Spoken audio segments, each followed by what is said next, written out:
I'm originally from Buenos Aires, Argentina. My dad was a physician. He was involved in tuberculosis. That was his area of expertise. I basically absorbed medicine all my life, so it was not really a question whether I was going to go into medicine or not. The funny part was that during my high school years, things didn't work out very well, and I was not doing as well as I was supposed to be doing, I guess. And my dad all of a sudden changed his mind and started to try to talk me out of going into medical school. The day I walked into medical school, it became my obsession. I had no difficulty dropping everything because finally I was doing what I wanted to do, and that was it. I never looked back. So I graduated from the University of Buenos Aires. I started my residency training there. I decided that I needed to go abroad to gain my stripes, my qualifications, my expertise, my experience, so that I could go back and take my job with my dad, which was something I really wanted to do. I went to a conference, and here I met this professor from Canada, from a place called Vancouver, who was explaining stuff that I was passionate about, but I could never quite understand. It was complex stuff. Here he is speaking in English, explaining it in English, and I could understand him, the concept, the fundamentals, like I never understood it before. And it clicked to me right there and then that this guy was easy to understand, even in a foreign language, because he actually knew what he was talking about. This was Jim Hogg. I met Jim sort of privately after that at the coffee break. And without even proposing anything of the kind, he turned to me, he grabbed his pen, and he starts writing. And he says, well, Julio, why don't you write to me and come over and spend some time doing those experiments with us? You probably enjoy that. And I was floored by the proposal. I wasn't even asking for a job, and he just offered me one. Still today, I don't really know what happened there, what was the chemistry that developed, or what was the real reason. But I believe in destiny, and I think that was my destiny. So I arrived in Vancouver in 1981. I started doing work with Jim in pulmonary issues, and then Jim convinced me that I should consider doing clinical training here, that it would have been to my advantage to do that.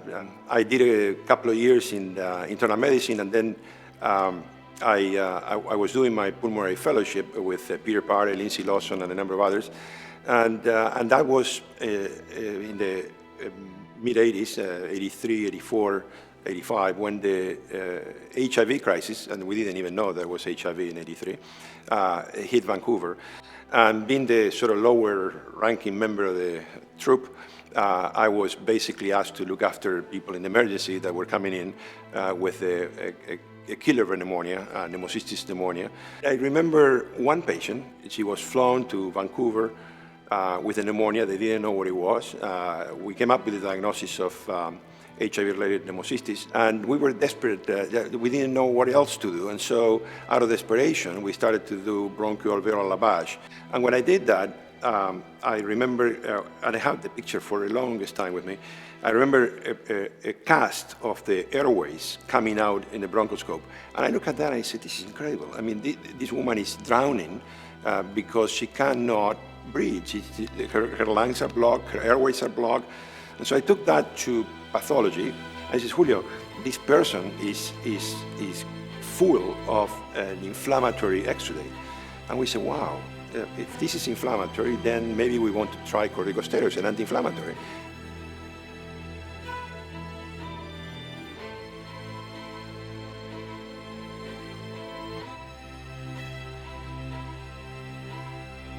The world paid attention. They looked at us and they said, well, this is kind of crazy. But that really changed the whole perspective on how to treat pneumocystis and allowed us to become sort of known for that work, which opened the door then for us to become involved in the first antiretroviral that became available in 1986. And within 3 years, we were leading national and international studies on antiretroviral therapy, and I basically had moved away altogether from doing respiratory medicine, away from doing internal medicine to do just antiretroviral therapy. Something told me if I was going to make a contribution here, I needed to focus on that particular area. We started to become interested in the possibility of combining multiple drugs altogether, which led to 1994, me being able to secure nevirapine together with ACT and DDI as an international protocol that we led here from Vancouver. Then to the famous December 1995, when halfway into the trial, I meet Mark Weinberg, calls me aside and he says, Julio, I think we have a problem. I said, well, Mark, what are you talking about? He says, well, it looks like some of the samples that you're sending me from your INCAS trial are actually contaminated because I cannot grow the virus.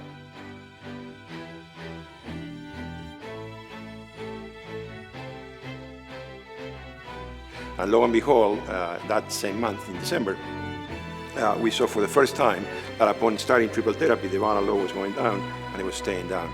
And we say, bingo, we got it.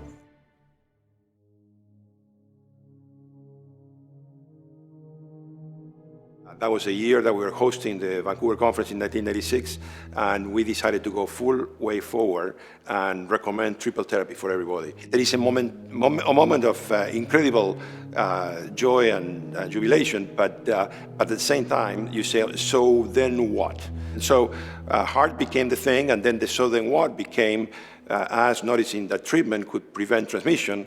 And then one night, I remember waking up at 3 in the morning saying, oh my God, this is much bigger than I ever anticipated. If we were able to bring people into treatment early enough, they will do better, no more AIDS, no more death, and all of a sudden we could prevent HIV transmission. This could be the game changer that could turn our epidemic around. Initially, we tried to organize ourselves nationally, and that gave rise to the Canadian HIV Trials Network, which is still in place today. Beyond that, there was a local need to create something that would bring our resources together, and that became, in 1982, the BC Center for Excellence in HIV/AIDS.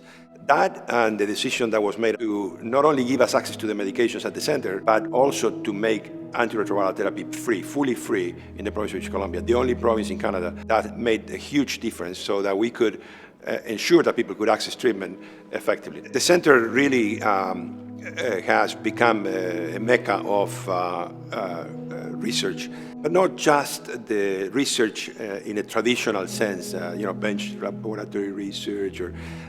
We actually take the broadest possible view of what research could be, and we research everything. We research from social aspects to medical aspects to behavioral aspects to prevention to treatment to whatever you can think of. This requires a tremendous amount of interdisciplinary activity, which is unique to the center. I had to pay homage to the large number of people that work at the center. It's an army that is there to support the work that we're doing on behalf of one patient. We were able to convince the Liberal government at the time, Gordon Campbell, to make a huge investment on outreach and testing and support and all the likes. And as a result, BC is the single jurisdiction in Canada that has now consistently shown declining trends in new HIV infections. But it's not just dealing with our epidemic and our backyard. And we want to really create a roadmap for the elimination of HIV and AIDS in Canada, in North America, and the rest of the world. Today, treatment as prevention has been embraced by President Obama, Hillary Clinton, Bill Clinton, UNAIDS, WHO. We're working with China, we're working with Swaziland, we're working with Latin America, we're helping the Americans to develop their own programs. We are really at the center of generating the knowledge that is going to turn this epidemic around. And I'm confident that if we were able to master the political commitment, which unfortunately is not readily available in Ottawa at the moment, but if we were able to master that kind of political commitment, this country could show the rest of the world how to deal with this epidemic.